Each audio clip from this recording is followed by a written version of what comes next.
कहानी की शुरुआत में हमें कुछ प्लेयर्स को दिखाया जाता है जो ग्राउंड में खेल रहे थे। यहाँ पर हमें मार्सेलो नाम करके एक इंसान को दिखाया जाता है जो इन सभी प्लेयर का कैप्टन है। यहाँ पर जो रोबर्टो नाम करके बंदा है उसके हाथ में बॉल है और वो इस समय बॉल को लेकर के दौड़ रहा है। मार्सेलो उससे कई बार कहता है कि बॉल को पास करो, बॉल को पास करो, लेकिन उसे ऐसा लग रहा था कि वो अकेले ही इस मैच को जिता सकता है और उसकी इसी सोच की वजह से इस बार ये लोग ये मैच हार जाते हैं। हालांकि पिछले साल ये लोग फाइनल को रोबर्टो की वजह से ही जीते थे, लेकिन इस बार उसकी वजह से हार भी गए। खैर इसके बावजूद भी इनका कैप्टन इनसे कहता है कि तुम लोग बहुत अच्छा खेले। मैच खत्म हो जाने के बाद कुछ प्लेयर पार्टी करने के लिए चले जाते हैं। यहाँ पर माचो नाम करके एक इंसान था जो नुमा से कहता है कि मैं चाहता हूँ कि तुम भी मेरे साथ ट्रिप पर चलो। मैच खत्म हो जाने के बाद ये सभी प्लेयर और कुछ लोग सैंटियागो ट्रिप पर जा रहे थे। इन सभी के लिए एक प्राइवेट प्लेन बुक किया गया था जिससे ये लोग इस सफर को तय करने वाले थे। बाद में हमें मालूम चलता है कि सभी लोगों के साथ नुमा भी इस ट्रिप पर जाने के लिए तैयार हो गया है। लगभग 35 लोग इस ट्रिप पर जा रहे थे और इसमें 5 क्रू मेंबर थे। कुछ समय के बाद सभी लोग प्लेन पर बैठ जाते हैं और ये लोग यहाँ से रवाना हो जाते हैं। सबसे दुख की बात ये थी कि इन लोगों को पहाड़ियों से होकर के गुजरना था और ये काफी ऊंचे ऊंचे बर्फीले पहाड़ी थे। बर्फ और तेज हवा की वजह से इनका प्लेन थोड़ा बहुत हिलने लगता है। हालांकि ये नॉर्मल था क्योंकि यहाँ से गुजरने वाले हर एक प्लेन के साथ ऐसा होता है, लेकिन एक वक्त ऐसा आता है जब प्लेन को सबसे ऊंची पहाड़ी को पार करना होता है और जब ये लोग वही ऊंची पहाड़ी को पार कर रहे थे तो इनके प्लेन का बहुत ही बुरी तरीके से एक्सीडेंट हो जाता है। प्लेन का जो पीछे वाला हिस्सा था वो पहाड़ी के पीछे साइड में गिरता है और प्लेन का जो आगे का हिस्सा था उसमें काफी लोग बैठे हुए थे, वो पहाड़ के काफी आगे जा करके गिरता है। आगे वाले हिस्से में काफी पैसेंजर थे जिसकी वजह से इनके साथ बहुत ही बुरा हाल हो जाता है। अचानक से एक्सीडेंट होने की वजह से बहुत से लोगों का हाथ पैर टूट गया था। थोड़े से समय के बाद कुछ लोग होश में आते हैं और पायलट से जाकर के मिलते हैं। ये लोग पायलट से रेडियो के बारे में पूछ रहे थे, लेकिन पायलट की हालत बहुत ज्यादा खराब थी और कुछ ही समय के बाद उसकी मौत हो जाती है। लेकिन मरने से पहले वो ये भी कहता है कि भगवान तुम लोगों की रक्षा करे। प्लेन के एक्सीडेंट की वजह से बहुत से लोग बच तो गए थे, लेकिन रात के समय में जो कड़कड़ाती ठंडी पड़ रही थी उससे ये लोग बर्दाश्त नहीं कर पा रहे थे। जो लोग जख्मी थे वो काफी जोर जोर से चिल्ला रहे थे और जो लोग जख्मी नहीं थे वो भी चिल्ला रहे थे और इतनी ज्यादा ठंडे की वजह से सुबह होते होते बहुत से लोग जो जख्मी थे उनकी मौत हो चुकी थी।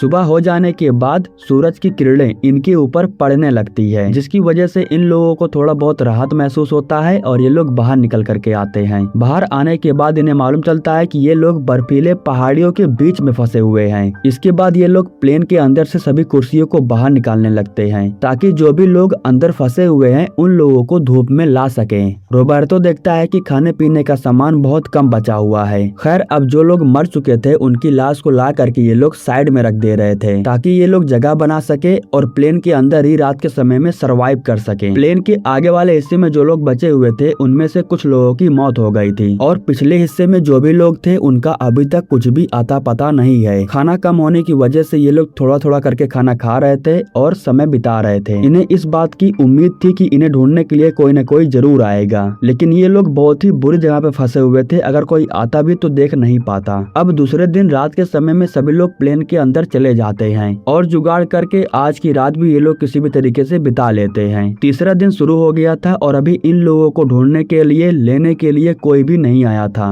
नैंदो नाम करके एक इंसान था जो कि बहुत ज्यादा जख्मी था और उसकी हालत भी खराब हो रही थी। उसकी बेटी भी इसी प्लेन में थी और भूख की वजह से उसकी भी हालत काफी ज्यादा खराब हो रही थी। नैंदो एक पल के लिए अपने परिवार के बारे में सोचने लगता है जब वो आखिरी बार एयरपोर्ट पर अपने परिवार से मिल रहा था।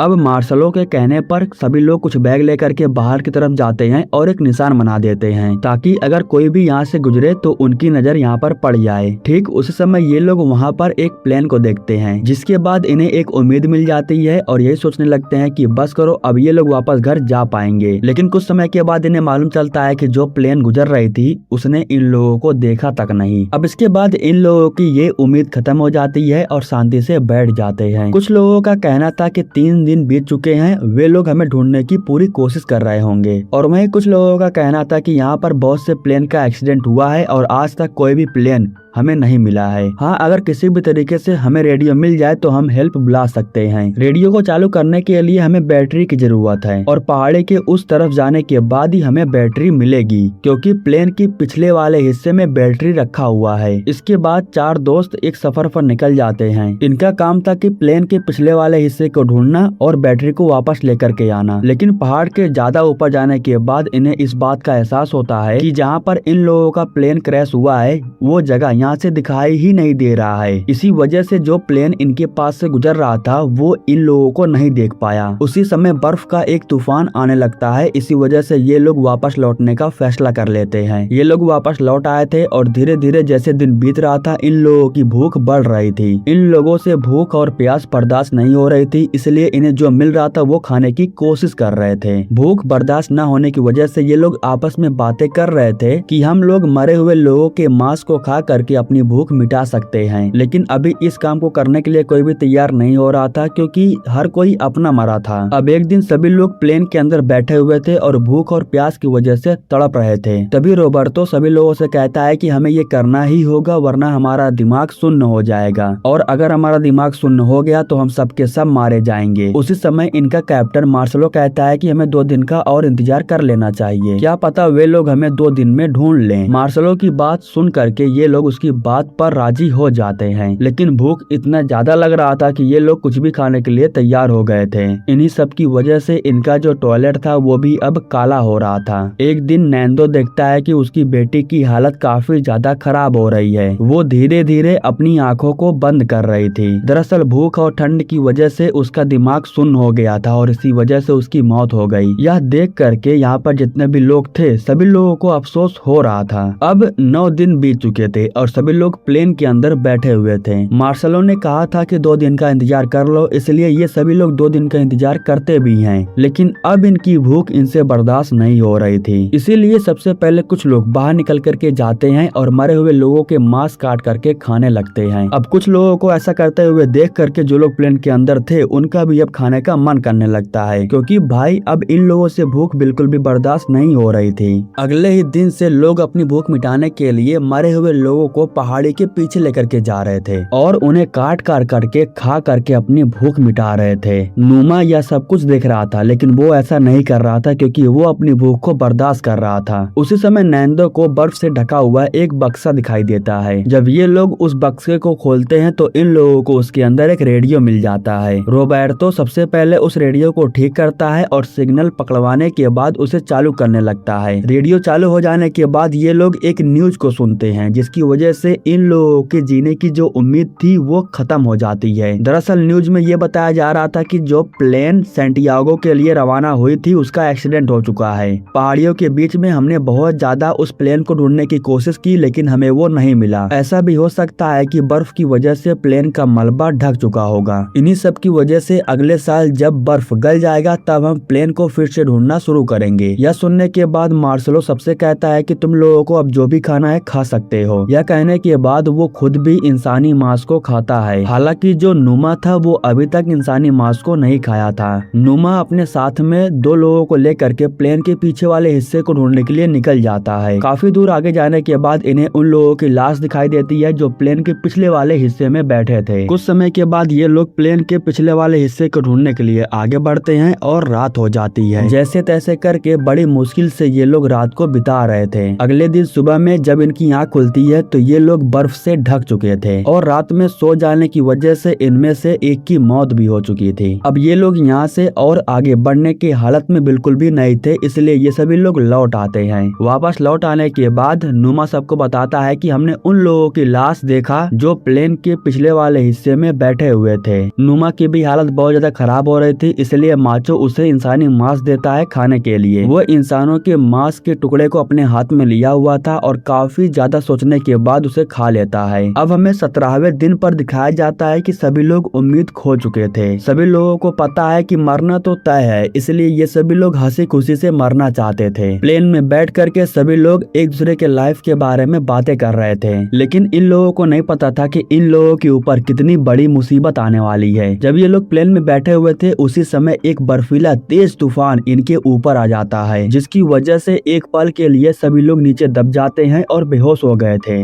लेकिन एक के बाद एक सभी लोगों को होश आता है और इसके बाद इन्हें मालूम चलता है कि इनके जो कैप्टन मार्शलो था उसकी मौत हो चुकी है। वो बर्फ के तूफान में नीचे दबा हुआ था और सिर्फ मार्शलो ही नहीं बल्कि उसके साथ में कुछ और लोग भी थे। तूफान की वजह से उनकी भी मौत हो गई। 18वें दिन पर ये सभी लोग नीचे दबे हुए थे। यहाँ पर जो नुमा था वो सभी लोगों को बाहर निकालना चाहता था, इसलिए वो प्लेन की खिड़की को तोड़ने लगता है। पैर से मारने की वजह से खिड़की का कांच टूट तो जाता है, लेकिन वही कांच उसके पैर में आकर के चुभ जाता है, जिसके बाद उसे ले जाकर के ये लोग बैठा देते हैं और जो खिड़की टूटा हुआ था उसी की मदद से ये सभी लोग एक एक करके खुदाई करना शुरू कर देते हैं और तूफान में धसे हुए बर्फ के ऊपर आ जाते हैं। ये सभी लोग एक बार फिर से ऊपर आ गए थे और इनकी जान बची हुई थी। इस तरीके से ये लोग ऊपर रह करके अपनी जिंदगी बिता रहे थे। इंसानों के मांस खा करके ही इनका पेट भर जा रहा था और इसी तरीके से इन लोगों को यहाँ रहते हुए 34 दिन बीत चुके थे और एक के बाद एक जो जख्मी लोग थे उनकी मौत हो रही थी। नुमा, नैंदो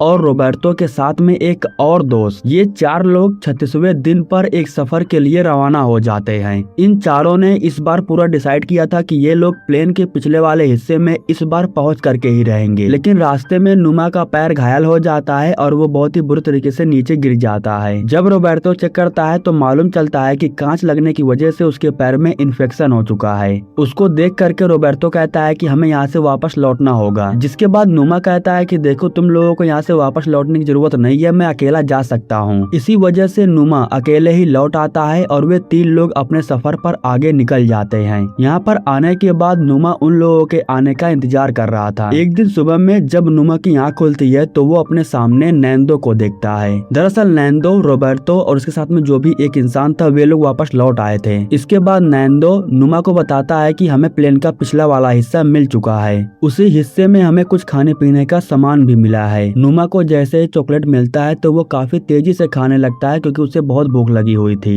प्लेन के पिछले हिस्से में इन्हें बैटरी भी मिल चुका था, लेकिन बैटरी को लाना इतना भी आसान नहीं था क्योंकि वो बहुत भारी था। इसलिए नैंदो वापस लौट करके आया था रेडियो को ले जाने के लिए। वो रेडियो को ले करके दोबारा रोबर्टो के पास जाता है। बैटरी की मदद से रोबर्टो रेडियो को ठीक करता है और उनमें से आवाज आने लगता है। रेडियो स्टार्ट हो जाने के बाद रोबर्टो सारी बात उन्हें बताने लगता है, लेकिन सामने की तरफ से कोई भी जवाब नहीं आ रहा था, यानी कि इनका रेडियो ठीक से काम नहीं कर रहा था। इसी वजह से ये लोग रेडियो को छोड़ करके वापस लौट आते हैं। एक आखिरी उम्मीद वही इनकी रेडियो थी, लेकिन अब वो भी खत्म हो चुकी है। यहाँ पर रहते हुए इन लोगों को सिर्फ 1 ही महीना हुआ था। जिंदा रहने के लिए ये लोग मरे हुए इंसानों के मांस को खाते थे, लेकिन अब वो भी धीरे धीरे खत्म हो रहा है। इन सबको पता है कि जीने की अब कोई भी उम्मीद नहीं बची हुई है। इसी वजह से अब सबको मालूम चल चुका है कि इनका मरना तो तय है। नुमा भी अपनी उम्मीद खो चुका था। इन्फेक्शन उसके पूरे शरीर में फैल जाता है। मरने से पहले वो सभी लोगों से कहता है कि मैं सबको परमिशन देता हूँ कि तुम लोग जिंदा रहने के लिए मेरे मांस को खा सकते हो। अगले दिन सुबह होते होते नुमा की भी मौत हो चुकी थी। अब एक बार फिर से रोबर्टो और नैंदो हिम्मत जुटाते हैं और घाटियों के काफी दूर उस पार जाने के लिए तैयार हो जाते हैं। दरअसल पहाड़ी के घाटियों के उस पार चिली नाम करके एक जगह है जो हरी भरी है, और अगर ये दोनों बिना हार माने किसी भी तरीके से उस जगह पर पहुंच जाते हैं तब तो बिल्कुल कंफर्म है कि इन सभी लोगों की जान बच सकती है। इसी वजह से अब बचे हुए लोगों की जान इन दोनों के हाथों में है। रात के समय में काफी ज्यादा ठंडी हो रही थी, इसलिए ये लोग आराम से रुकते हैं और अगले दिन सुबह में मांस को खाने के बाद फिर से अपने सफर पर निकल जाते हैं। ये लोग लगातार कई दिनों तक चलते रहते हैं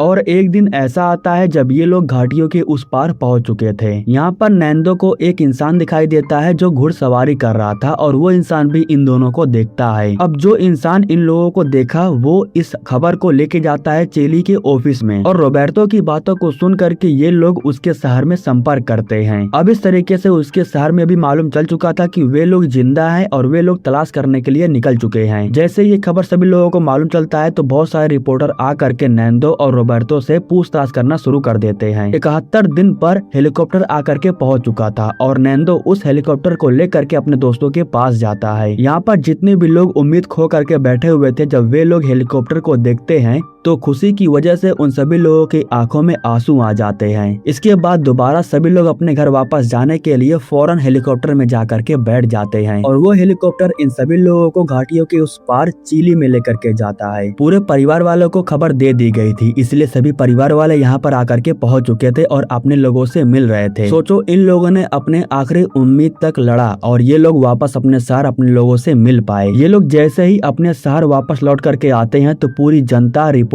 इन लोगों से पूछताछ करना शुरू कर देती है। सभी लोगों को ये जानना था कि उस पहाड़ियों के बीच में इन लोगों के साथ में हुआ क्या था और इन सभी लोगों ने उन पहाड़ियों के बीच में खुद को सरवाइव कैसे किया। इनकी स्टोरी को सभी लोग सुनना चाहते थे। खैर दोबारा से ये सभी लोग अपने परिवार वालों के साथ मिल पाते हैं और इसी के साथ ये कहानी यहीं पर समाप्त हो जाती है। दोस्तों हमारे YouTube चैनल को सब्सक्राइब करने के लिए आप लोगों का दिल से शुक्रिया।